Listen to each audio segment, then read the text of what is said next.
On signale chaque année environ 1 million d'observations d'OVNI.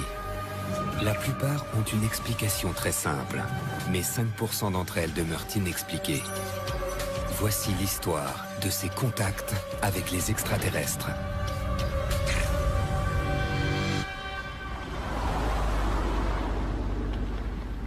Par une froide nuit de mars, près du lac Erie, Il y en a partout.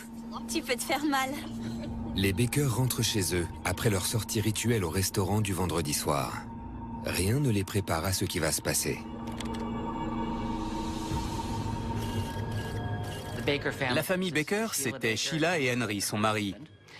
Ils avaient 2 enfants et à l'époque, Sheila en attendait un 3e. Tu roules vite. Tu fais quoi? C'est pas confortable. Laisse-moi faire. Henry, attention! Sois un peu plus prudent.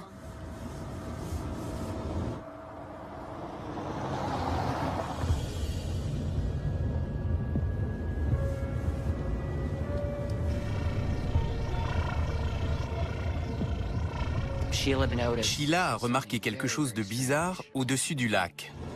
Qu'est-ce que c'est? La centrale électrique.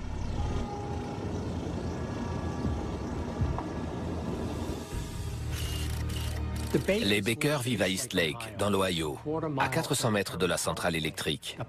La centrale est très éclairée. Sheila Baker connaissait bien les environs. À l'évidence, il s'agissait d'autre chose. C'était juste au-dessus du lac. Il y a quelque chose là-bas. T'es sûr? Oui. Samy, tu le vois? On dirait un ballon. Il lui semblait que ça descendait lentement, mais elle n'en était pas sûre. Va à la plage, je veux aller voir. Sérieux? Il se passe quelque chose.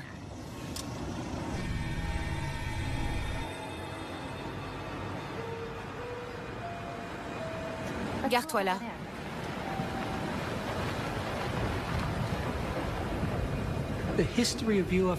Dans l'histoire des ovnis, près de la moitié des observations ont lieu autour de grandes étendues d'eau.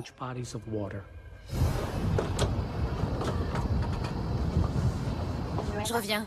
Restez là.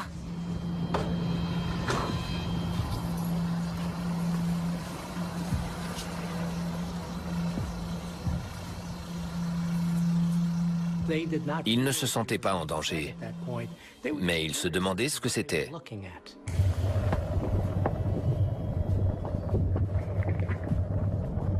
Écoute, C'est la glace qui craque.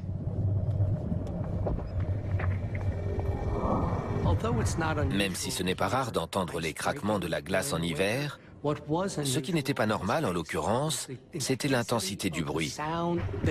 Ils ont décrit ça comme des coups de tonnerre.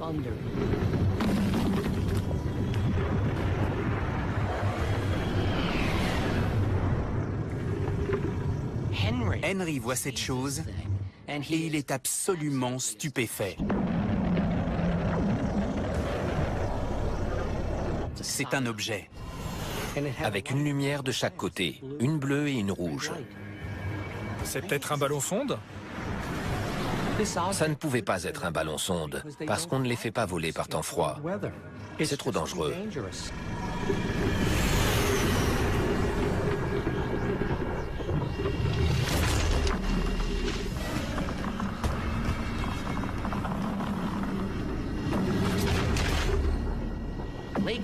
La glace du lac commence à craquer sous cet objet, sans doute à cause de la chaleur ou d'autres choses qu'il diffuse.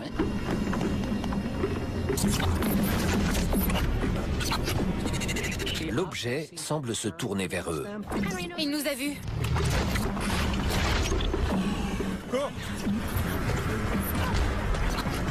Vite!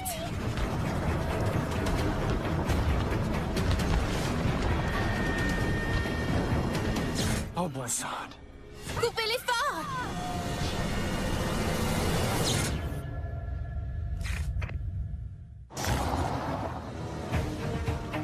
Sheila et Henry Baker Qu'est-ce que c'est? poursuivent de mystérieuses lumières jusqu'à une plage.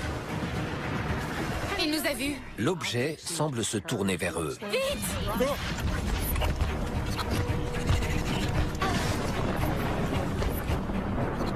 Il y a 2 enfants dans la voiture et elle est enceinte du 3e.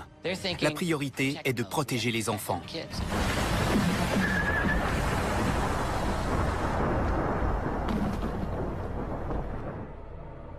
Je sais pas ce que c'était, mais il s'est tourné vers nous. Désolé, madame, mais ça concerne les gardes-côtes. Sheila appelle le poste de police local. La police répond que puisque c'est au-dessus du lac, ça concerne les gardes-côtes. Donc Sheila appelle les gardes-côtes. J'ai déjà eu la police. Madame, je ne vois pas ce qu'on peut faire. Ils l'envoient promener. Ils disent « on n'a aucune info ». Mais de chez eux, les Baker peuvent toujours voir cet objet qui flotte dans le ciel. Oh bon sang. Sheila, viens voir ça. Madame, il faudrait venir à la station. Soudain, Sheila et Henry voient des objets plus petits sortir du centre de ce gros objet en forme de ballon-sonde. Tu en vois combien? 5? Peut-être 6. D'un bout à l'autre du lac, ils filent sur des kilomètres en un clin d'œil. Madame, vous êtes là? Madame? Sheila et Henry remarquent que l'un de ces objets triangulaires se détache des autres. Il va dans la direction de la centrale nucléaire de Perry. Madame, on vous envoie quelqu'un.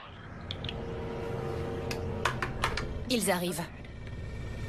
Ils confient les enfants aux voisins et descendent à la plage avec 2 gardes-côtes, l'officier Powell et le quartier-maître Nob.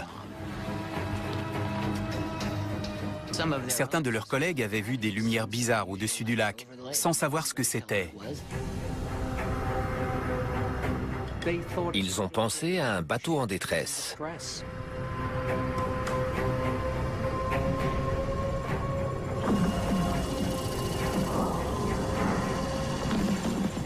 Ils entendent ces craquements monstres, cette glace qui gronde comme le tonnerre. Certains ont expliqué le phénomène par des gaz atmosphériques qui auraient fait travailler la glace. 1-6 Alpha. Ici Centrale. Vous avez besoin d'aide? À vous. Négatif. Mais les gaz n'expliquent pas l'apparition de cet énorme engin de couleur gris acier. Il faut que je sorte. C'est dangereux. J'étouffe. Je sors. Sheila!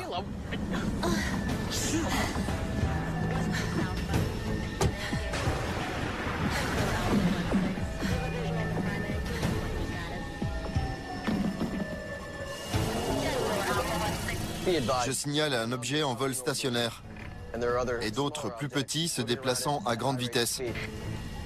Monsieur, madame, revenez tout de suite. Les Baker sont à peine à 100 mètres des objets. Soudain, l'un d'eux vire dans leur direction. C'est la 2e fois qu'elle a l'impression que ces objets sont conscients de sa présence. Aucun bruit de moteur. Ils volent très bas. Je vois pas ce que c'est.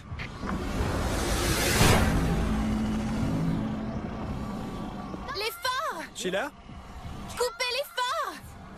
La lumière! Coupez les phares! À partir de là, Sheila se sent en danger. Un des objets triangulaires se dirige vers eux.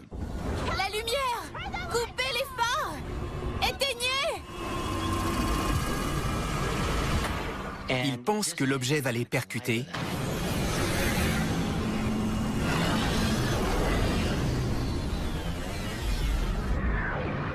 Mais ils changent de direction.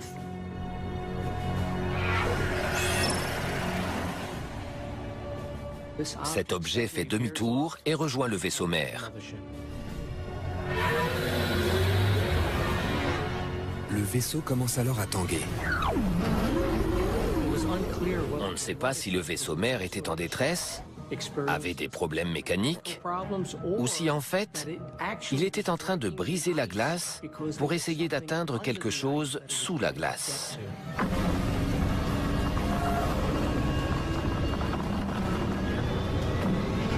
Tout à coup, plus de vibrations. Les lumières s'éteignent. Ils n'étaient pas sûrs. L'objet avait-il disparu instantanément sans qu'ils le voient partir? Ou était-il encore là, mais masqué par l'obscurité? Il y a une troisième possibilité, évoquée le lendemain par Sheila. C'est que l'objet est plongé sous l'eau. Les jours suivants, les Baker ont questionné les gardes-côtes en quête d'une réponse. Ils leur ont dit qu'ils avaient reçu l'ordre d'arrêter l'enquête.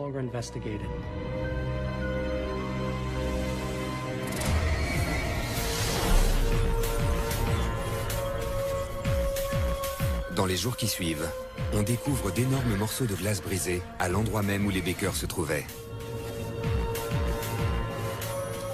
Un contrôleur aérien de l'aéroport voisin prétend que les deux grandes lumières étaient en fait Vénus et Jupiter qui étaient dans un alignement proche cette nuit-là. Quant aux autres lumières, elles auraient été dues à des gaz atmosphériques. Pourtant, quand des ufologues ont fait passer un appel à témoins dans la presse, une bonne dizaine de personnes ont décrit les mêmes ovnis que les Baker.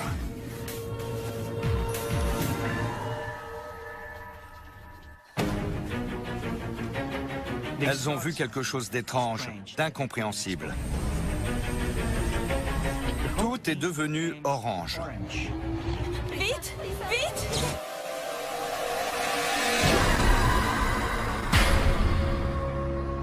La nuit tombe sur une ferme isolée, dans le nord de l'Argentine.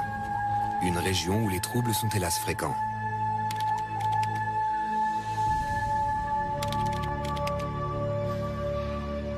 Les sœurs Yulie et Yolanda Moreno ont l'habitude des problèmes. La guérilla est très active dans la région. Et ce soir, il n'y a plus de lumière. Le groupe électrogène était en panne à la ferme des Moreno. Et tout le monde est allé se coucher de bonne heure. On n'a presque plus d'allumettes. Comme à chaque fois que leurs maris sont en patrouille, elles sont seules à la ferme. Et là, les événements étranges commencent.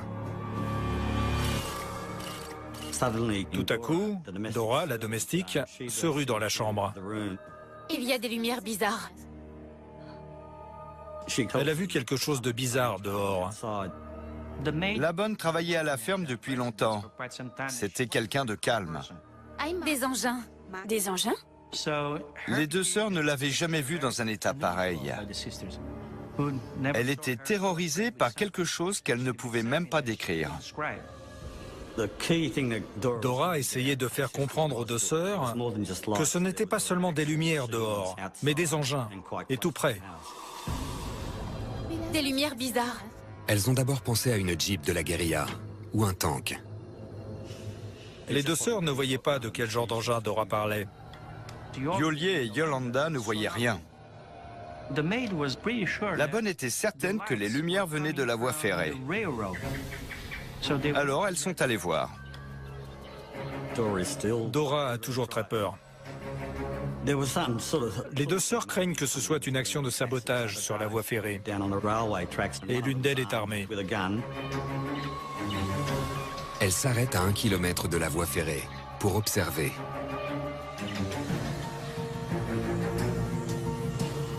Et là, elles voient les engins dont parlait Dora. Jésus-Marie. Quelque chose d'étrange, d'incompréhensible. Si c'est un véhicule inconnu. Elles ont vu ces deux objets en forme de disque, tout illuminés, avec un tube de lumière allant de l'un à l'autre, comme un tunnel de lumière.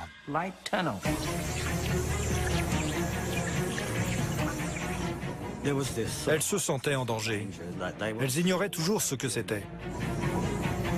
Yulie décide de s'approcher. Elle voulait en voir plus. Où tu vas? D'où vient cette lumière? Elle voulait s'approcher des rails pour en avoir le cœur net. Yulie, attends! Moi, vite! D'où vient cette cette lumière?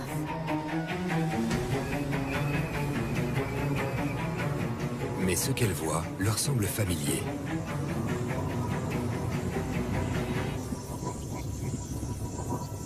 Ce qu'elles ont vu, c'était une sorte de lumière verte. C'est pas le camion de Rodrigo? Elles se sont demandé si ce n'était pas le camion du régisseur qui rentrait. Quand elle a pointé sa torche vers la lumière verte, ça n'était pas un camion.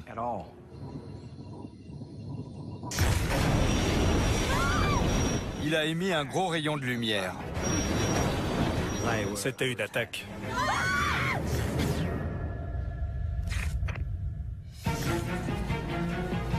Quand Dora, la bonne, remarque des lumières étranges près de la ferme, Yulié et sa sœur Yolanda sortent voir. Mais de plus près, les lumières se modifient. Et tout à coup, une espèce de gros engin apparaît, tout près d'elle. Il était différent de celui de la voie ferrée. Il était énorme, 10 mètres de diamètre. Il y avait des fenêtres rectangulaires tout autour.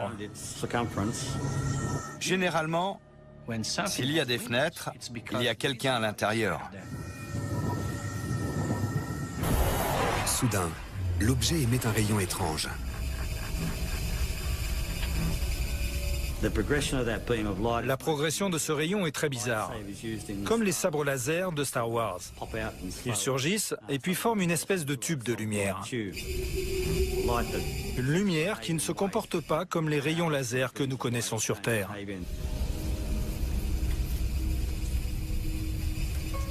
Yulié est mystérieusement attiré par le rayon.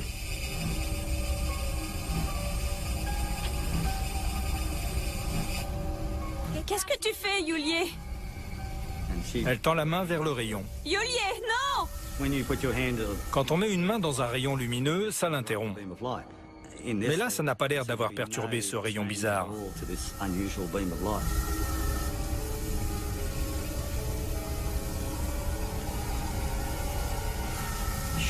Elle a ressenti une forte chaleur autour de son bras, mais elle n'a pas du tout été brûlée.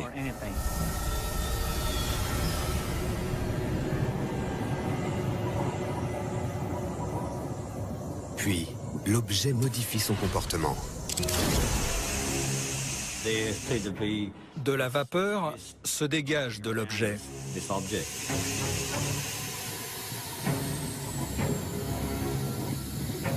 C'est au tour de Dora d'être irrésistiblement attirée. L'objet semble se mettre à tanguer. Dora! Allons-nous-en, Dora!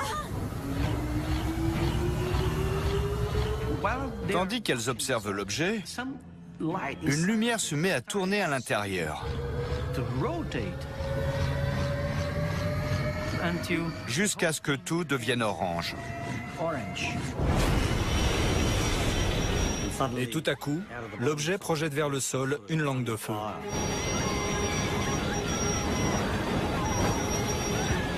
Cet énorme objet les fait tomber, les projette violemment.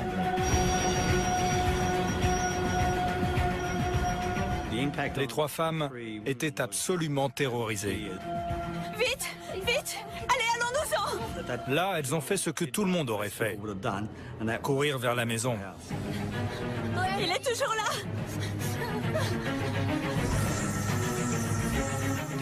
L'objet en forme de disque s'est mis à scanner la ferme. Elles se sont vraiment crues menacées, attaquées. Vite, rentrons! Et soudain, le rayon lumineux disparaît.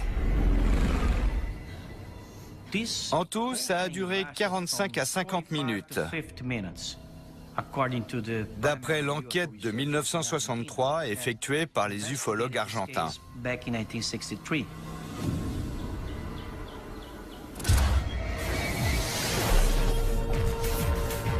Une fois les objets disparus, Yuli et Yolanda Moreno parlent avec un voisin qui dit avoir observé une étrange activité lumineuse au-dessus de chez elle.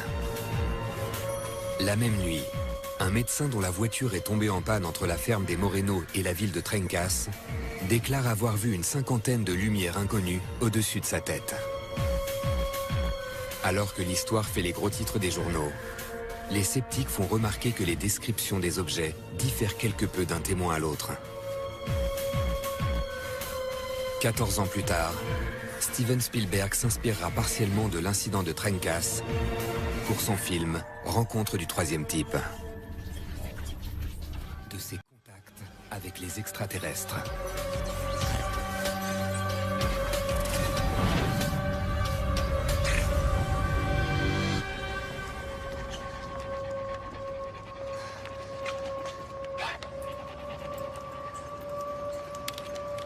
Il est minuit, et Laura Sinclair promène Sam, le chien de la famille.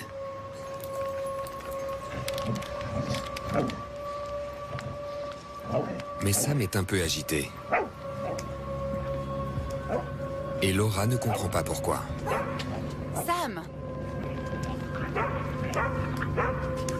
Qu'est-ce qu'il y a? Ce qu'elle remarque en premier, c'est ce bourdonnement à basse fréquence. Elle essaie de savoir d'où provient ce son. Et là, le chien se sauve. Sam, reviens ici!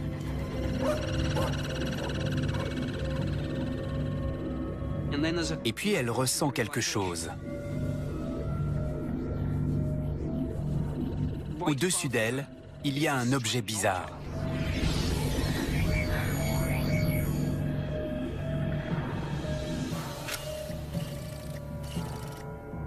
Elle voit quelque chose d'étrange dans le ciel à environ 300 mètres. C'est un objet qui tourne sur lui-même et fait du surplace.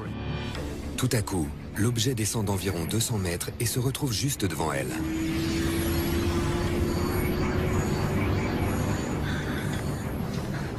Papa! Papa! Papa! Laura Sinclair a couru jusqu'à la maison de ses parents et a dit « Il y a un truc dehors ».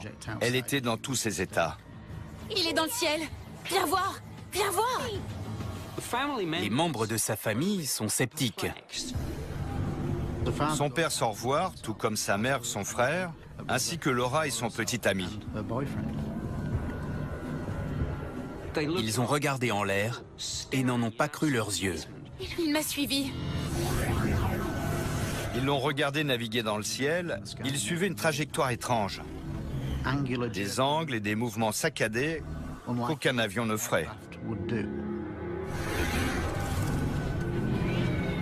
L'appareil était assez gros. Il faisait peut-être dans les 200 mètres de diamètre. Bon sang! Son père est un ancien militaire. C'est un homme pondéré. Il était dans l'armée de l'air. Et il connaît donc bien tous les types d'aéronefs qui existent, que ce soit des avions ou des hélicoptères. Si ça vole, il sait ce que c'est. Peut-être, et je dis bien peut-être, qu'il s'agit d'un prototype d'avion ou de drone espion. Et puis l'objet commence à s'éloigner. On y va. D'accord, on y va.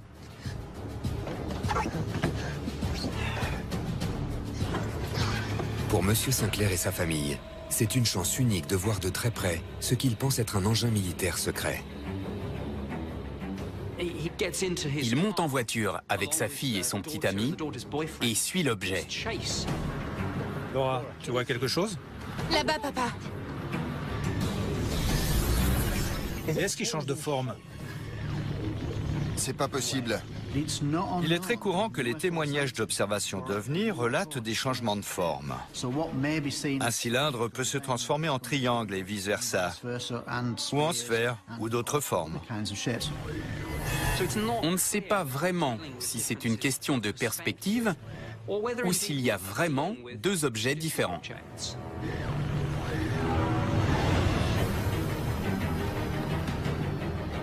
Il descend. On le rattrape. Papa! On y est presque.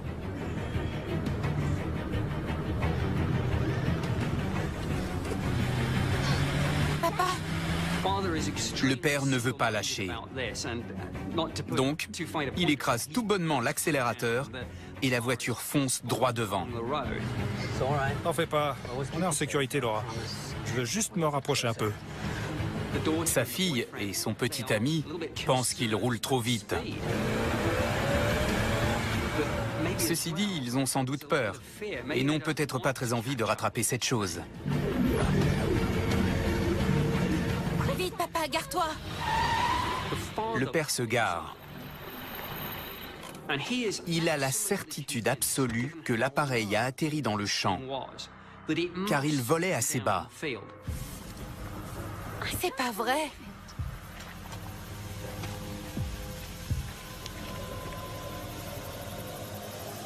Il est passé où? À la surprise générale, il ne trouve rien. Comme si l'appareil s'était volatilisé. Papa? Mais l'appareil n'a pas véritablement disparu. L'objet cherchait visiblement quelque chose. Ou quelqu'un.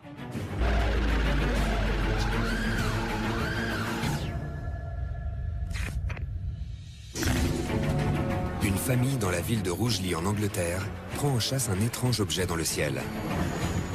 Gare-toi juste là. Mais ce qu'ils avaient repéré s'est volatilisé. Pour le père, qui a un passé de militaire, il y a forcément une explication plausible. Il est passé où? Et pourtant, le fait que cet objet se soit évanoui dans la nature n'est pas logique. Alors que M. Sinclair retourne chez lui, à 60 km à l'ouest, un objet semblable s'approche de la base aérienne de la Royal Air Force de Shawbury. Le caporal Charles Bunton, en poste cette nuit-là, n'a encore rien remarqué de particulier. Charles Bunton est météorologue de la Royal Air Force à Shawbury. Son travail est très important car il doit, entre autres, fournir les bulletins météo pour les sorties opérationnelles des avions militaires.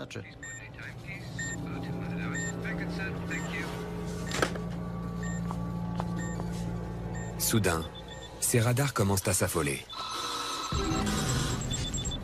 Un appareil non identifié se dirige vers la base. Il sait qu'aucun vol n'est prévu à cette heure-ci.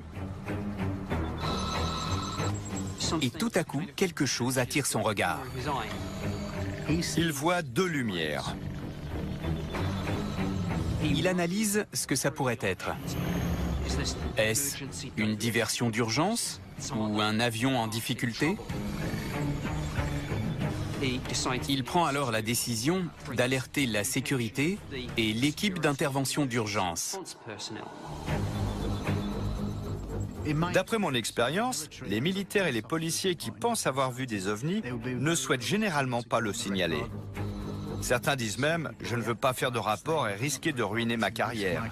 Mais le caporal Benton décide d'appeler. Je vous écoute? L'officier de permanence, s'il vous plaît. Tout de suite. Une fois la base aérienne prévenue, il décide d'aller vérifier.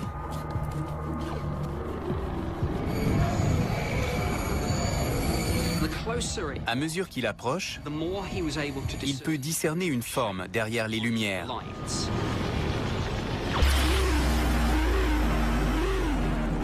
Tout à coup, l'engin se met à projeter un étroit rayon de lumière, comme un laser. On aurait presque pu classer ça comme une menace pour la sécurité nationale. L'équipe d'intervention d'urgence n'est toujours pas arrivée. Le rayon de lumière a scanné tout le champ qui se trouve près de la base militaire, comme s'il cherchait quelque chose, pour citer Bunton. Et puis, le rayon de lumière a disparu. Mais au lieu de s'éteindre d'un coup, on aurait dit qu'il se rétractait graduellement, ce qui est totalement contraire aux lois de la physique. Et l'appareil a disparu en un clin d'œil. Charles Bunton n'avait jamais rien vu de tel, que ce soit au niveau de la vitesse ou de l'accélération. Et il avait 8 ans d'expérience dans l'armée de l'air. Le rapport du caporal Benton se retrouve entre les mains de Nick Pope, l'expert en ovni au ministère de la Défense de Grande-Bretagne. J'ai interrogé M. Banton par téléphone. Et même plusieurs heures après cette observation, sa voix tremblait en me racontant son témoignage. Et pourtant, c'est un observateur militaire qualifié. Ce qui s'est passé cette nuit du 30 est sans précédent dans l'histoire des observations d'OVNI en Angleterre.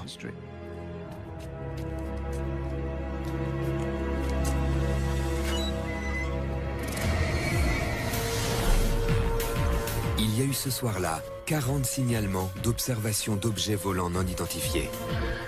Tous ont fait l'objet d'une enquête de la part du ministère de la Défense britannique.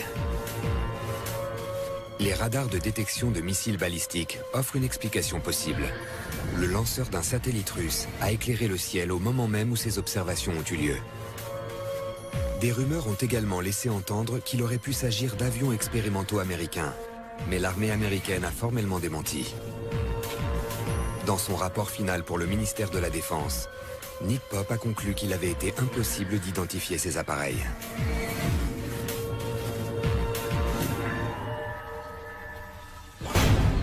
C'est quoi ce truc? C'était vraiment incroyable. Il est revenu.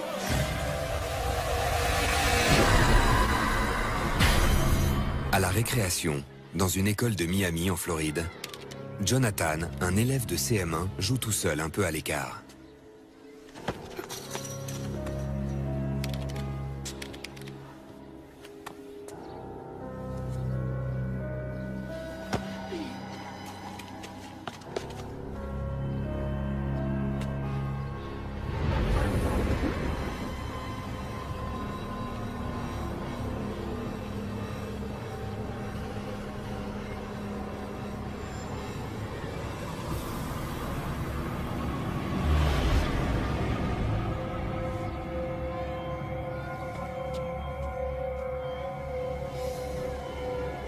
On rentre.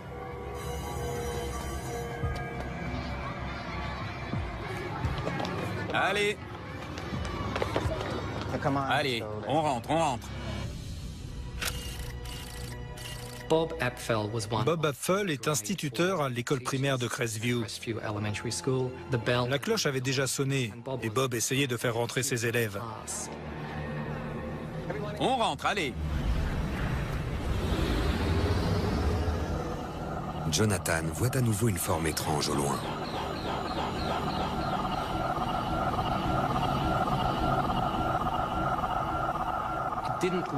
L'objet n'était pas sur le point de s'écraser, d'atterrir ou de descendre près de l'école. Il se trouvait assez loin. Allez les enfants. Vous êtes déjà en retard. Allez, merci. C'est quoi ce truc? Vous avez vu ça? On rentre, jeune fille. Allez, Jonathan, c'est l'heure. Qu'est-ce qu'il y a, Jonathan? C'est quoi ça? Bob Apfel a tout de suite compris que ce n'était pas quelque chose d'ordinaire.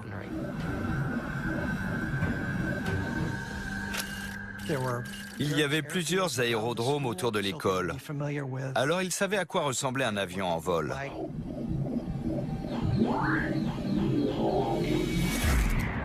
Tout à coup, l'objet a disparu. Ils ne savaient pas s'il avait tellement accéléré qu'ils n'avaient pas pu le suivre des yeux, ou s'il s'était évanoui dans la nature.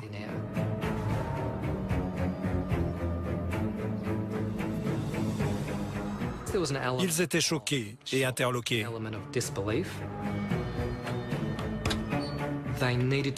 Il fallait qu'ils retournent à leur routine journalière, tout en essayant de comprendre ce qui venait de se passer. Ce qui s'est passé le jour suivant rend ce dossier vraiment unique.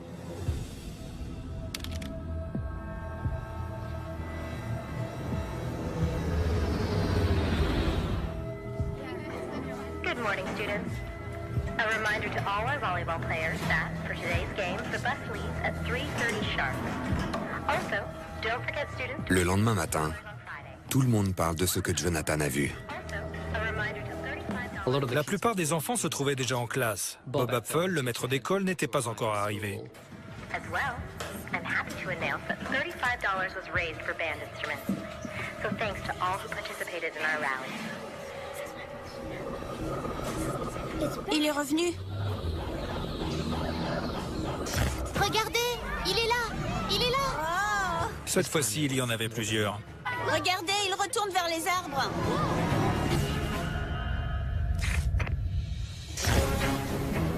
Non loin de Miami, en Floride, un étrange engin ressemblant à une soucoupe volante apparaît au-dessus de l'école de Crestview. C'est quoi ce truc? Qu'est-ce qu'il y a, Jonathan? Ce n'était pas quelque chose d'ordinaire. Et le jour suivant, l'appareil est de nouveau là. Il est revenu. Cette fois-ci, ils n'ont pas vu la même chose. Il est nettement plus près. Qu'est-ce que c'est? C'est quoi? Mais c'est quoi? Il était à environ 200 mètres de l'école. Et il n'est pas venu seul. Et cette fois, il y en avait plusieurs. Là-bas, regardez, il est plus gros. Il y avait un objet plus gros et deux plus petits qui, en quelque sorte, l'escortaient. Ils ont vu quelque chose qu'ils ne pouvaient pas décrire ou qu'ils n'avaient jamais vu. L'objet le plus gros ralentit et s'immobilise. Il est en vol stationnaire près des arbres, de l'autre côté de la rue, en face de l'école. C'est quoi? Ils sont partis. Ils sont partis. Où est-ce qu'ils sont? Les témoins ont décrit des objets qui ont quitté la zone en disparaissant. Ils étaient là il y a une minute. Cette observation n'a pas duré longtemps. 30 secondes, peut-être une minute. Au milieu de cette agitation, Mais qu'est-ce qui se passe? Monsieur Apfel arrive enfin. Le truc là. Ils sont revenus. Et les enfants sortent en courant.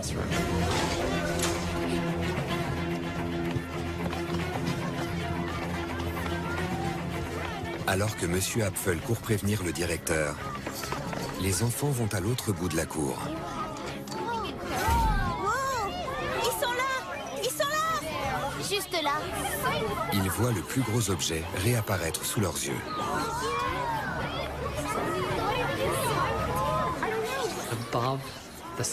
Au-dessus de l'objet oblong, il y avait une sorte de tourelle qui ressemblait à un dôme ou bien à une petite tour.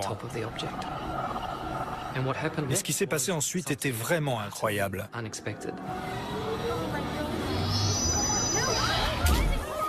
il est passé? Il est parti. Il est où? En fait, il est rentré dans l'un des arbres. Il est où? Je vois plus rien. C'est pas possible. L'arbre n'a pas bougé et il était absolument intact. C'est trop bizarre.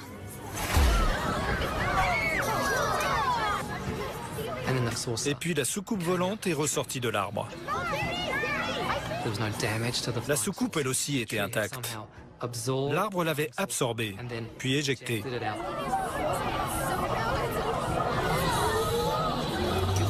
C'était quelque chose que les enfants ne comprenaient vraiment pas. Ils étaient stupéfaits et surexcités.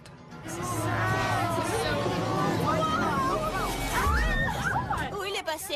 Il est où? Il est où? Il est passé où? L'objet est monté à une certaine hauteur et il est parti à vitesse grand V. Les enfants, qu'est-ce qui se passe? Après avoir prévenu le directeur, Monsieur Apfel rejoint les élèves. Mais les trois objets ont disparu depuis longtemps. Les enfants se sont demandé qu'est-ce qui vient de se passer au juste. Bon, allez, rentrez tous. Retournez en classe. Les gens sont toujours dubitatifs quand des enfants sont impliqués dans des observations d'OVNI. Mais là, ils étaient très nombreux. Des témoins ont raconté qu'il y avait eu une forte présence militaire à l'école cet après-midi-là. Les militaires ont interrogé 3 instituteurs qui avaient assisté à la scène. L'armée de l'air a dit, si c'est un vol stationnaire, ça ne pouvait être qu'un hélicoptère. Mais ça n'a pas de sens. Un hélicoptère, ça fait un bruit bien particulier et les témoins auraient facilement reconnu cet appareil. Les témoignages des instituteurs qui ont vu la scène sont accessibles sur Internet. C'est un dossier très important car il y a de très nombreux témoins, de tous les âges.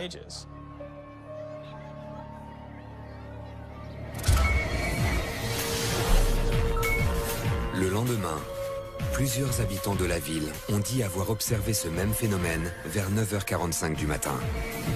Il y avait 3 soucoupes, ce qui correspond à ce qui a été vu à l'école. Par la suite, le projet Livre Bleu, une commission d'enquête sur les ovnis mise en place par l'armée de l'air américaine, a confirmé l'explication officielle. Les appareils observés auraient été en fait des hélicoptères des gardes-côtes en train d'effectuer des manœuvres. Les différents témoins, élèves et instituteurs, ont catégoriquement rejeté cette version. Plus de 40 ans plus tard, les témoins devenus adultes ont commencé à parler de cette affaire publiquement et sur Internet pour la première fois. Voici l'histoire de ces contacts avec les extraterrestres.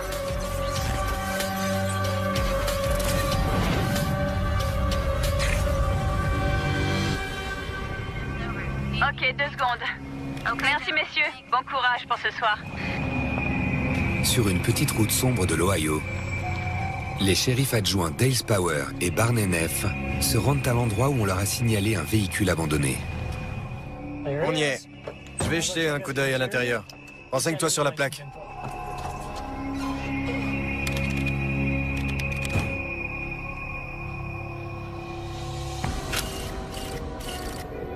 Les 2 hommes font partie de l'équipe de nuit.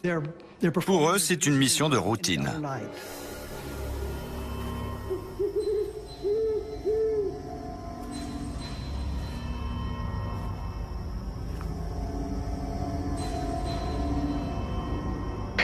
Voiture P13, ici le poste central.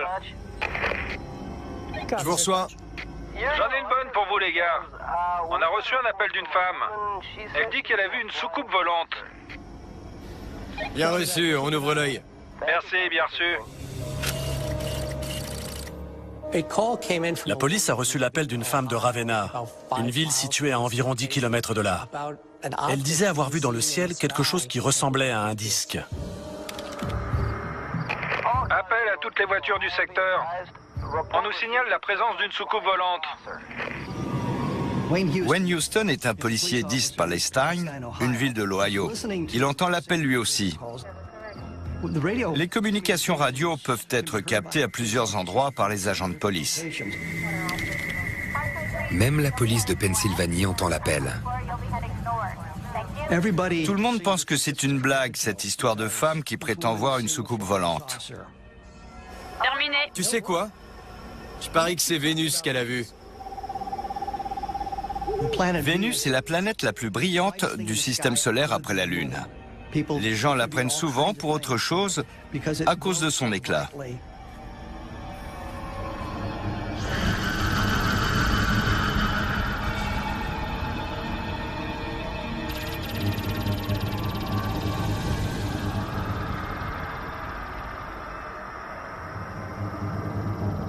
Mais quand soudain la lumière se rapproche, il devient évident que ce n'est pas Vénus.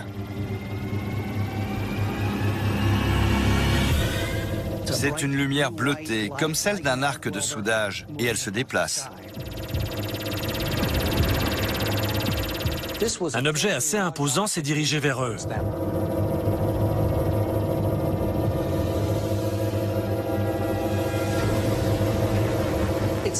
Les policiers avaient l'impression qu'on les regardait depuis le ciel, qu'on pointait un projecteur vers eux et qu'on les observait.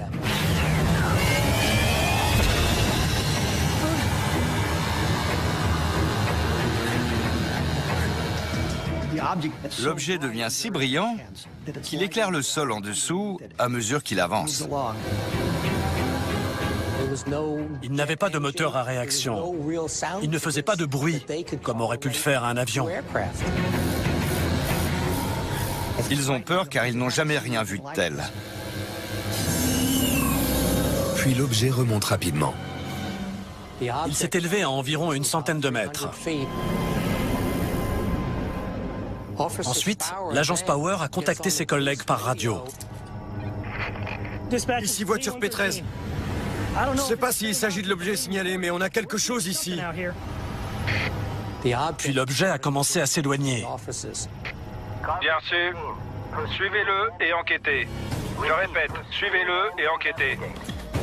Ils reçoivent l'ordre de le surveiller, de le garder à l'œil jusqu'à ce qu'il puisse être identifié.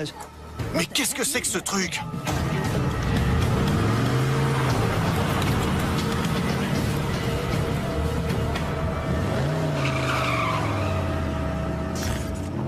Alors on envoie des avions de chasse pour l'intercepter. On arrive à la frontière.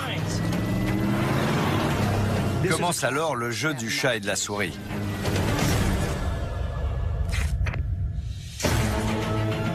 Alors qu'ils enquêtent sur une voiture abandonnée, Dale Power et Barney Neff aperçoivent une lumière vive dans le ciel.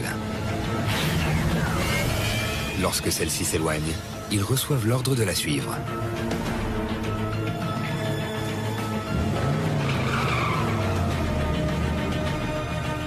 Ils ne savaient pas ce qu'ils étaient en train de poursuivre. Ils essayaient de rattraper cette chose, mais ils ignoraient dans quoi ils s'embarquaient. Il ne s'agit plus d'une étoile scintillante, mais d'un objet lumineux. Il fait 10 mètres de diamètre. Ils sont face à un objet en 3 dimensions. Il s'en va. Ça s'est transformé en véritable course-poursuite. Ils ont roulé à 170 km/h pendant plus de 60 km. Objet en vue. On roule vers l'ouest, route 14.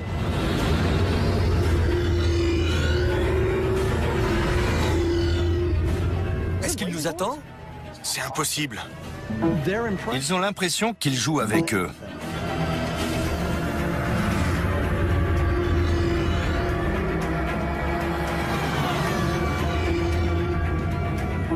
Il les attend, comme un chat avec une souris.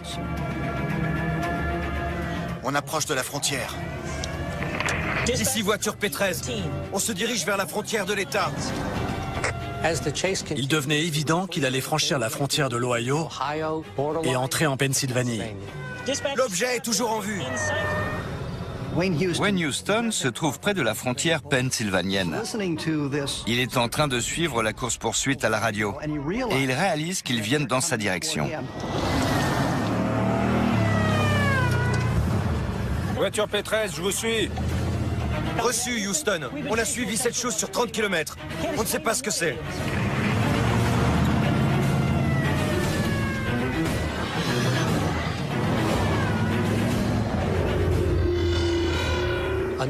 Un autre policier suit la discussion sur sa radio.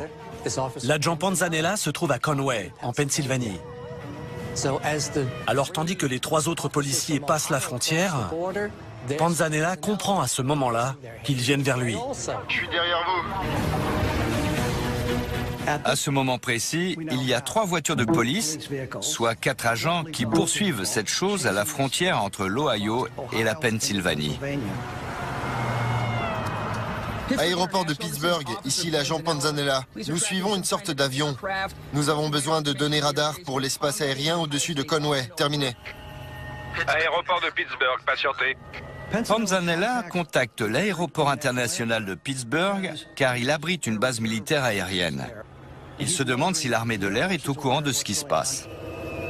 À sa grande surprise, la réponse est « Oui, nous avons quelque chose sur le radar ». Le radar révèle un objet sans transpondeur dans votre secteur. Impossible de l'identifier. C'était une info significative, car tous les avions commerciaux ont un transpondeur. Il sert à identifier l'appareil et permet d'atterrir. Un transpondeur est indispensable. Rappel à toutes les voitures. Des avions arrivent dans votre secteur pour prendre en chasse l'objet non identifié. Reçu. L'objet est toujours en vue. Les 4 policiers entendent le message, disant que des avions décollent pour intercepter cet objet. Range-toi sur le côté. Dale Power et Barney Neff décident d'attendre l'arrivée des avions. Les autres policiers se garent derrière eux. Ils sortent de voiture et restent là à regarder l'OVNI.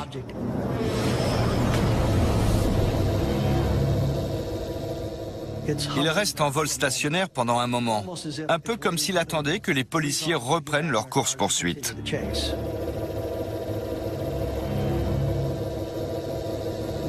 On dirait presque qu'il les nargue. Et au moment où les avions arrivent, l'objet s'envole à la verticale. D'un coup, à la verticale, il disparaît. Ceux qui étaient sur place ont émis l'hypothèse que l'OVNI avait disparu à cause de l'arrivée des avions. Les policiers regagnent leurs postes respectifs, bien décidés à signaler ce qu'ils ont vu. Il s'agit ici d'un cas avec plusieurs témoins, ce qui est toujours bien. Et parmi eux, il y a des policiers. Les policiers sont observateurs. Ils sont parmi les témoins les plus fiables qu'on puisse avoir.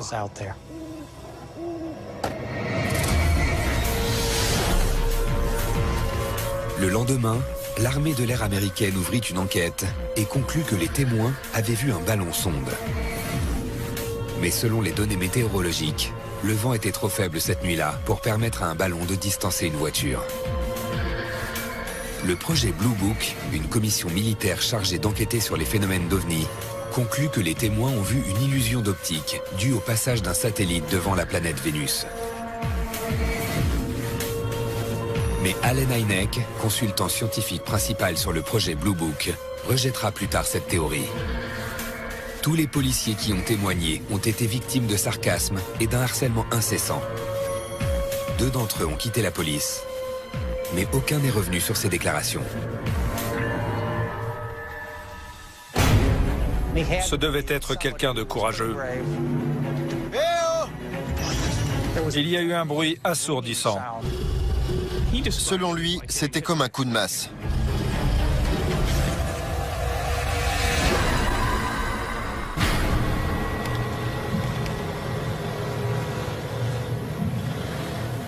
En Floride, James Flynn s'enfonce dans le parc des Everglades au volant de son buggy, un véhicule spécialement conçu pour ce type d'endroit marécageux.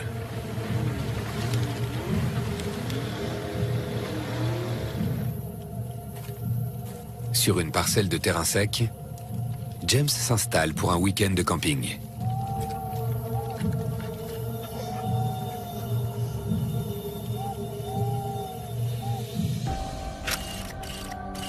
James Flynn était un gars qui avait grandi près des Everglades.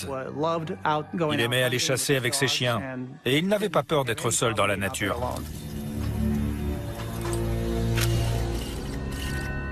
James Flynn avait travaillé dans la police municipale locale. Il était allé dans le marais avec ses chiens pour les entraîner.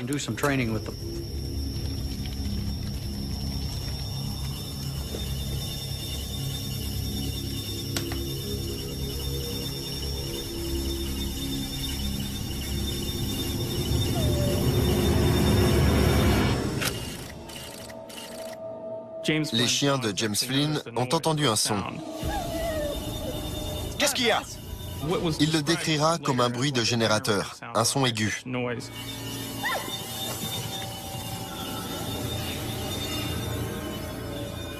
Les chiens de James Flynn sont partis en direction du bruit. Il pensait qu'ils avaient flairé un cerf. Il n'était pas très inquiet. Ce n'était pas la première fois que ça arrivait.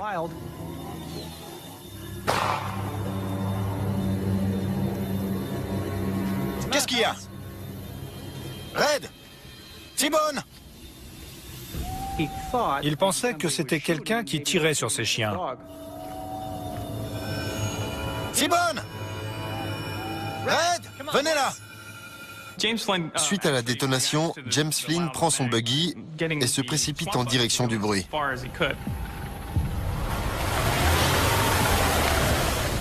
Mais malheureusement, la végétation est trop dense pour que le véhicule puisse avancer.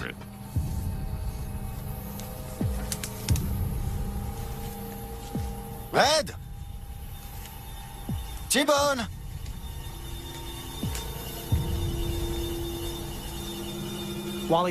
Tandis qu'il cherche ses chiens, il aperçoit une lumière jaune assez vive. Il se dit alors qu'il n'est pas seul, qu'il doit y avoir un autre chasseur avec une lampe très puissante. Eh oh! Eh oh! Y a quelqu'un?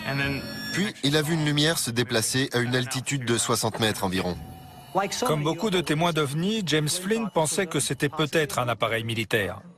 et il s'est dit qu'il devait venir de Cap Canaveral. Il pense qu'il s'agit sans doute d'un hélicoptère ou d'une capsule de la NASA.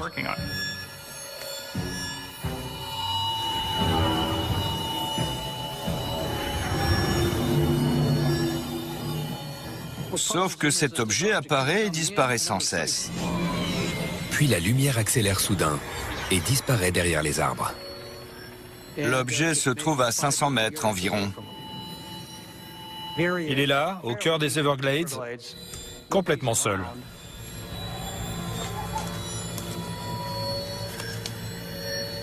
Durant toutes les années qu'il a passées à explorer les Everglades, James Flynn n'a jamais rien vu de tel. Qui est là? Il s'est approché de plus en plus près et il a payé cher.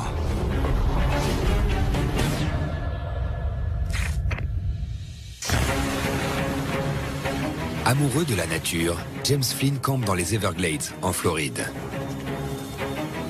Parti à la recherche de ses chiens dans les marais, il se retrouve face à un étrange objet volant. À ce moment-là, James est incrédule. Il ne comprend pas ce qui se passe. Alors il s'approche de l'objet. L'environnement est hostile et la végétation dense.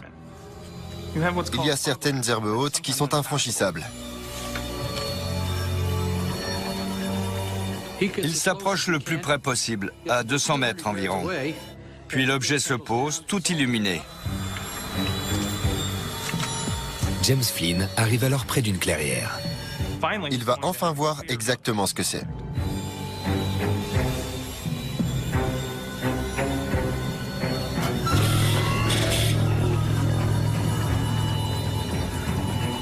Il se retrouve devant un objet conique tout à fait inhabituel. La lumière orangée qu'il avait vue au début venait à présent du dessous de l'appareil, et elle éclairait le sol. En s'approchant un peu, il voit que l'objet est recouvert de panneaux assemblés par des rivets.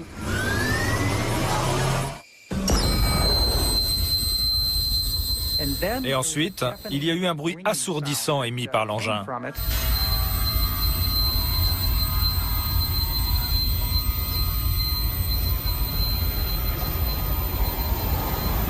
Puis il a senti une sorte de vent, un souffle puissant qui venait de l'OVNI. Il avait du mal à rester debout. Le souffle résultait peut-être de la force qui permettait à l'objet de se maintenir en l'air. Pour certains, il s'agissait d'un avion Harrier en vol stationnaire. Toutefois, ce type d'avion de chasse n'est pas de forme conique. Il n'émet pas de lumière orangée. Ça ne colle pas avec la description de James Flynn. Malgré le souffle violent, il continue à avancer vers l'objet et il tente d'établir une communication en agitant les bras.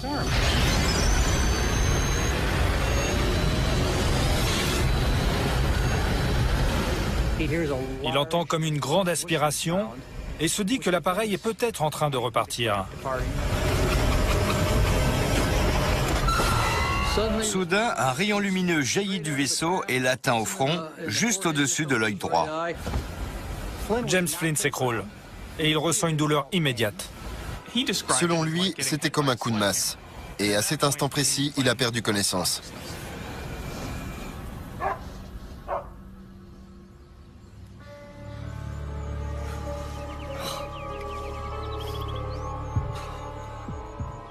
Quand James Flynn est revenu à lui, il était aveugle. Il avait perdu la vue à cause de la chose qui l'avait frappé au front.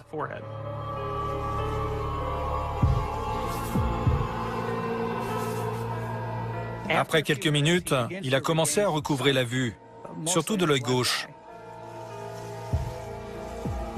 Il est resté inconscient pendant 12 ou 14 heures. Il regarde autour de lui et il constate que l'appareil est parti. Il a remarqué que là où se trouvait l'appareil, l'herbe était brûlée par endroits et certains arbres étaient abîmés.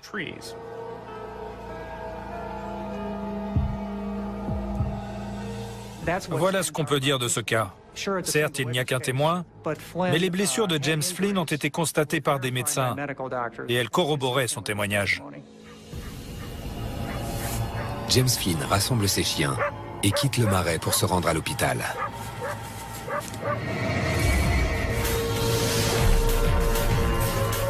Les médecins constatent qu'il a des troubles de la vision, les paupières gonflées et des éraflures sur le front. James Flynn présente aussi une absence de réflexes tendineux, ce qui laisse supposer une atteinte du système nerveux. Pendant qu'il est à l'hôpital, il reçoit la visite de hauts responsables de l'armée de l'air. Malgré leurs promesses, aucune enquête n'est ouverte. James retourne sur les lieux accompagné de 4 personnes. Les traces de brûlures sur le sol sont toujours visibles. Ils prennent des photos et collectent des échantillons de terre. Plus tard, ils les enverront à l'armée de l'air américaine, mais ils n'auront jamais de nouvelles. James finit par retrouver ses réflexes et la vision d'un œil, mais il restera malvoyant de l'autre.